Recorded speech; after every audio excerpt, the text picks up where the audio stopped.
मांगीलाल बागड़ी, राजकीय महाविद्यालय नोखा, डॉक्टर प्रेम प्रकाश मनचंदा, सह आचार्य, व्यवसाय प्रबंध, बीकॉम पार्ट थर्ड, प्रथम प्रश्न पत्र, एलिमेंट्स ऑफ इंश्योरेंस, बीमा के तत्व। प्रिय विद्यार्थियों, पूर्व में हमने जीवन बीमा अनुबंध और उसके आवश्यक तत्वों का अध्ययन किया था। आज अपने अध्ययन करेंगे जीवन बीमा करवाने की विधि। प्रस्ताव पत्र का फॉर्म भरने से लेकर बीमा पत्र जारी करने तक की प्रक्रिया। भारत में 1956 में जीवन बीमा का राष्ट्रीयकरण किया गया था। जीवन बीमा के राष्ट्रीयकरण के बाद से ही भारतीय जीवन बीमा निगम ही जीवन बीमा कर सकता है। इस बीमा निगम से जीवन बीमा करवाने के लिए सामान्यतः एक क्रमबद्ध प्रक्रिया है। उस क्रमबद्ध प्रक्रिया से पूरे करने के बाद जीवन बीमा पत्र जारी करने तक यह प्रक्रिया चलती रहती है। इस प्रक्रिया के अंतर्गत पहला प्रक्रिया है प्रस्ताव फॉर्म भरना, filling in the proposal form. तो जीवन बीमा करवाने के लिए सबसे पहले एक प्रस्ताव फॉर्म भरना पड़ता है। प्रस्ताव फॉर्म का प्रारूप भारतीय जीवन बीमा निगम द्वारा पूर्व में ही निर्धारित किया हुआ है और इस फॉर्म को किसी भी कार्यालय या एजेंट से निशुल्क प्राप्त किया जा सकता है। इस प्रस्ताव पत्र का फॉर्म बीमित को, जो बीमा कराना चाहता है, उसे भरना पड़ता है। जीवन बीमा के प्रस्ताव फॉर्मों के अनेक प्रारूप हैं, जैसे स्वयं के जीवन के लिए प्रस्ताव फॉर्म, आवश्यक के लिए प्रस्ताव फॉर्म, अन्य व्यक्तियों के जीवन के लिए प्रस्ताव फॉर्म आदि। किंतु सभी प्रस्ताव फॉर्मों में कुछ सामान्य बातें होती हैं जो कि उसमें भरनी पड़ती हैं, जैसे नाम, पता, स्थायी पता, राष्ट्रीयता, व्यवसाय, वर्तमान सेवायोजक का नाम, सेवा की अवधि, पिता का नाम,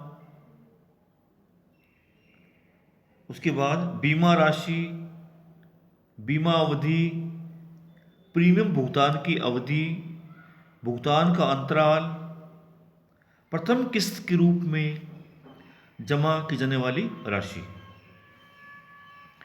इसी प्रस्ताव पत्र के फॉर्म में जन्म स्थान, जन्म कहाँ हुआ, डेट ऑफ बर्थ तथा जन्म का प्रमाण पत्र, बीमा का उद्देश्य, नामांकित व्यक्तियों के नाम, उम्र एवं उनसे संबंध, अन्य व्यक्तियों के नाम, पूर्व में करवाए गए बीमा पत्रों का विवरण। यदि आपने पूर्व में भी कोई जीवन बीमा करवाया है तो उसका विवरण भी क्या होता है, इस प्रस्ताव पत्र के फॉर्म में देना पड़ता है। माता पिता एवं भाई बहनों के संबंध में विवरण, पारिवारिक बीमारियां जैसे मधुमेह, पागलपन, मिर्गी, गठिया, कोढ़ आदि बीमारियों के संबंध में सूचनाएं। इसी प्रस्ताव पत्र के फॉर्म में अन्य बीमारियों, दुर्घटना, ऑपरेशन, चोट आदि के संबंध में भी सूचनाएं भरनी पड़ती हैं। महिला बीमितों के संबंध में विशिष्ट सूचनाएं पूछी जाती हैं तो उसको भी उसमें भरना चाहिए। तो ये था प्रस्ताव फॉर्म भरना। प्रस्ताव फॉर्म भरने के बाद जीवन बीमा करवाने की प्रक्रिया के अंतर्गत प्रस्तावक द्वारा घोषणा करना, डिक्लेरेशन बाय द प्रोपोनेंट। चूंकि बीमा प्रस्ताव फॉर्म के अंत में ही घोषणा का प्रारूप मुद्रित रहता है, अतः यह भी प्रस्ताव फॉर्म का ही अंग है। इस प्रारूप के नीचे हस्ताक्षर करके प्रस्तावक इसमें मुद्रित बातों की घोषणा करता है, जिसमें प्रस्तावक जिसमें यह भी साइन उसको क्या करने पड़ते हैं, सिग्नेचर करने पड़ते हैं। उसमें लिखा होता है प्रस्तावक ने प्रस्तावित जीवन के संबंध में कुछ भी नहीं छुपाया है तथा जो कुछ भी उसे मालूम था उसे पूर्ण सद्विश्वास के साथ प्रकट कर दिया है। इसके अलावा इसमें प्रस्तावक निगम को यह अधिकार देता है कि वह उसके डॉक्टर, अस्पताल तथा सेवायोजक से उसके स्वास्थ्य, उपचार एवं कार्यदशाओं, वर्किंग कंडीशन के बारे में सभी आवश्यक सूचनाएं प्राप्त कर सकता है। तीसरा पॉइंट है जीवन बीमा कराने की विधि के अंतर्गत, थर्ड पॉइंट के अंतर्गत आयु का प्रमाण पत्र संलग्न करना, अटैचिंग प्रूफ ऑफ एज। प्रस्ताव पत्र का फॉर्म भरने, प्रस्तावक द्वारा घोषणा करने के बाद आयु का प्रमाण पत्र भी संलग्न कर देना चाहिए। आयु का प्रमाण पत्र बीमित की स्थिति को स्पष्ट करता है कि वह वयस्क है अथवा अवयस्क। इसके अतिरिक्त इसके आधार पर आयु ज्ञात करके प्रीमियम की गणना की जाती है। अतः आयु का प्रमाण पत्र सही होना चाहिए। प्रमाण पत्र गलत होने पर बीमा अनुबंध को रद्द भी किया जा सकता है। आयु के प्रमाण पत्र के रूप में हाई स्कूल, हायर सेकेंडरी परीक्षा प्रमाण पत्र आदि में से कोई भी डॉक्यूमेंट प्रस्तुत किया जा सकता है। इसके अतिरिक्त जन्मपत्री,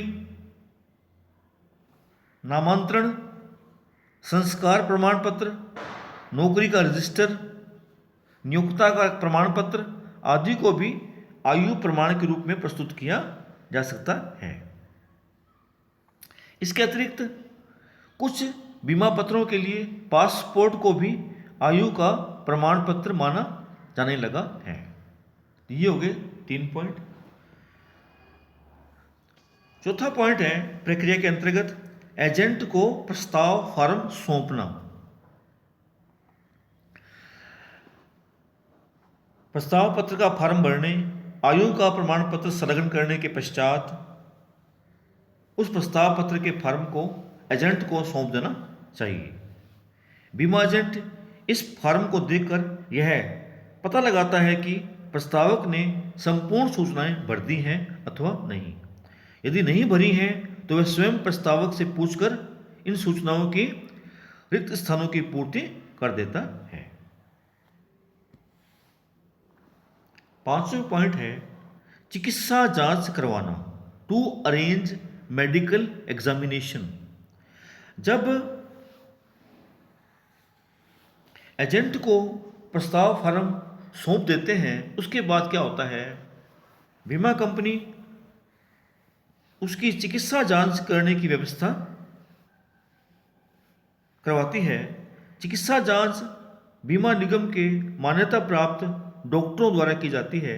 एजेंट को ऐसे डॉक्टर से समय लेकर प्रस्तावक को डॉक्टर के पास भेजना चाहिए। डॉक्टर जांच करके अपनी रिपोर्ट देता है कि प्रस्ताव फॉर्म के साथ संलग्न कर दिया जाता है। इस प्रकार मतलब कि ये क्या होता है, सभी प्रकार के बीमा प्रस्तावों के लिए चिकित्सा जांच अनिवार्य नहीं है। अतः जहां आवश्यकता हो वहीं चिकित्सा जांच की व्यवस्था की जाती है। गैर चिकित्सा बीमा के बारे में भी अनेक प्रकार के प्रस्ताव पत्र हैं जिसमें क्या होता है, चिकित्सा जांच की आवश्यकता नहीं होती है। तो एजेंट द्वारा चिकित्सा जांच करवाने के बाद एजेंट द्वारा रिपोर्ट देना, submission of report by the agent. जब प्रस्ताव फॉर्म पूरा भरा हुआ होता है तो एजेंट उस फॉर्म का अध्ययन करता है। उसी प्रस्तावक के स्वास्थ्य, आदतें, पारिवारिक विवरण, आय के स्रोत आदि के विषय में विशेष जानकारी प्राप्त करनी चाहिए। मतलब क्या करता है, एजेंट क्या करता है, उस प्रस्ताव जो फॉर्म भरा है, जो आयु का प्रमाण पत्र संलग्न किया है, चिकित्सा जांच करवाई है, उसकी एक रिपोर्ट तैयार करता है। ठीक है, रिपोर्ट तैयार करने के बाद अगला स्टेप है शाखा कार्यालय द्वारा प्रस्ताव पत्र का निरीक्षण करना। मतलब क्या करता है, एजेंट क्या करता है, फिर वो उस प्रस्ताव पत्र के फॉर्म को बीमा निगम को सौंप देता है। तत्पश्चात क्या होता है, बीमा निगम का शाखा कार्यालय उस प्रस्ताव पत्र का निरीक्षण करता है। वो यह जांच करता है कि जो इस प्रस्ताव पत्र के फॉर्म में जो बातें भरी गई हैं, एजेंट ने जो रिपोर्ट प्रस्तुत की है, वह रिपोर्ट सही है या नहीं है। वो देखता है कि उसका नाम है, पता है, व्यवसाय है, धंधा है, डेट ऑफ बर्थ है, बीमा राशि है, नामांकित व्यक्ति का नाम है, हस्ताक्षर आदि, इन सब बातों की वो उसका अध्ययन करता है। तत्पश्चात क्या होता है, शाखा कार्यालय द्वारा प्रस्ताव पत्र का निरीक्षण करने के बाद यदि शाखा कार्यालय निरीक्षण के दौरान प्रस्ताव पत्र में कोई कमी देखता है तो वह प्रस्तावक से उस कमी को पूरा करने के लिए कहता है अथवा आवश्यक सूचनाएं मांगता है। प्रस्ताव पत्र सभी तरह से ठीक होता है तो आगे की कार्यवाही की जाती है। तत्पश्चात क्या होता है, प्रीमियम जमा करवाना। शाखा कार्यालय प्रस्तावक को प्रीमियम जमा करवाने के लिए कहता है। प्रस्तावक को प्रथम किस्त, फर्स्ट इंस्टॉलमेंट के बराबर की राशि जमा करवानी पड़ती है, किंतु यदि प्रीमियम का भुगतान मासिक आधार पर किया जाता है तो 3 मासिक किस्तों की राशि जमा करवानी पड़ती है। इसके बाद है प्रस्ताव का पंजीयन। जब वह व्यक्ति प्रथम प्रीमियम की राशि जमा करवा देता है तो बीमा कंपनी उस प्रस्ताव पत्र का वो देखती है कि इसमें कोई कमी नहीं है तो उसका पंजीयन कर लिया जाता है। इस हेतु प्रस्तावक का नाम, बीमा राशि, चिकित्सा जांचकर्ता का कोड नंबर तथा नाम, तालिका संख्या, अवधि, एजेंट, विकास अधिकारी का कोड नंबर आदि एक रजिस्टर में लिखा जाता है। तत्पश्चात क्या होता है, प्रस्ताव का पंजीयन करने के बाद, अभी बीमा हुआ नहीं है उसका, देखिए आप, अभी बीमा कुछ भी नहीं हुआ उसका, अभी उसका रजिस्ट्रेशन किया गया है। प्रस्ताव का रजिस्ट्रेशन या पंजीयन करने के बाद बीमा कंपनी उस प्रस्ताव फॉर्म को संबंधित विभाग के पास भेज देता है। वह संबंधित विभाग निर्णय करता है कि इसके प्रस्ताव के फॉर्म को स्वीकार किए जाए या नहीं किए जाए। तो पंजीयन के बाद प्रस्ताव संबंधित विभाग के पास भेजते हैं। यदि प्रस्ताव पर निर्णय शाखा कार्यालय को ही करने का अधिकार है तो वह शाखा कार्यालय में ही उपयुक्त अधिकारी के पास भेज दिया जाता है। यदि प्रस्ताव शाखा कार्यालय के अधिकारों के बाहर है तो उसे मंडल कार्यालय को भेज दिया जाता है। उसके बाद है प्रस्ताव पर निर्णय करना, मतलब कि वह संबंधित विभाग क्या करता है, उस प्रस्ताव पर निर्णय करता है कि प्रस्ताव को स्वीकार करें या न करें। उसके बाद है रसीद भेजना अथवा खेद पत्र भेजना। संबंधित विभाग के अधिकारी द्वारा प्रस्ताव पर लिए गए निर्णय के अनुसार ही प्रस्तावक को रसीद भेज दी जाती है अथवा खेद पत्र लिखा जाता है। जब निगम रसीद कुछ शर्तों के साथ जारी करता है तो यह कानूनी दृष्टि से बीमा की स्वीकृति नहीं होती है। यह तो निगम का प्रति प्रस्ताव होता है, एक काउंटर ऑफर है ये। मूल प्रस्तावक स्वीकृति पत्र की इन शर्तों को स्वीकार करके बीमा की स्वीकृति देता है और बीमा निगम एवं बीमित के बीच अनुबंध हो जाता है और जोखिम प्रारंभ हुई मानी जाती है। तो इसके बाद लास्ट पॉइंट है जीवन बीमा की प्रक्रिया के अंतर्गत इन समस्त प्रक्रिया को पूरा करने के बाद बीमा कंपनी क्या करती है, बीमा पत्र तैयार करती है, उसे भेजती है। Preparing and sending policy bond. जब बीमा प्रस्ताव की स्वीकृति का निर्णय लिया जाता है तभी शाखा कार्यालय उस प्रस्ताव के लिए एक बीमा संख्या भी दे देता है। तत्पश्चात जब व्यवसाय विभाग बीमा पत्र तैयार करता है उस पर आवश्यक बातों का उल्लेख करके मुद्रांक लगाता है और संबंधित अधिकारी के हस्ताक्षर करवाए जाते हैं। अंत में उसकी मूल प्रति बीमित को तथा दूसरी प्रति बीमा प्रस्ताव तथा अन्य परिलेखों के साथ बीमा अभिलेख विभाग को भेज दी जाती है। तो विद्यार्थियों, ये हुआ जीवन बीमा करवाने की प्रक्रिया या विधि। Thank you.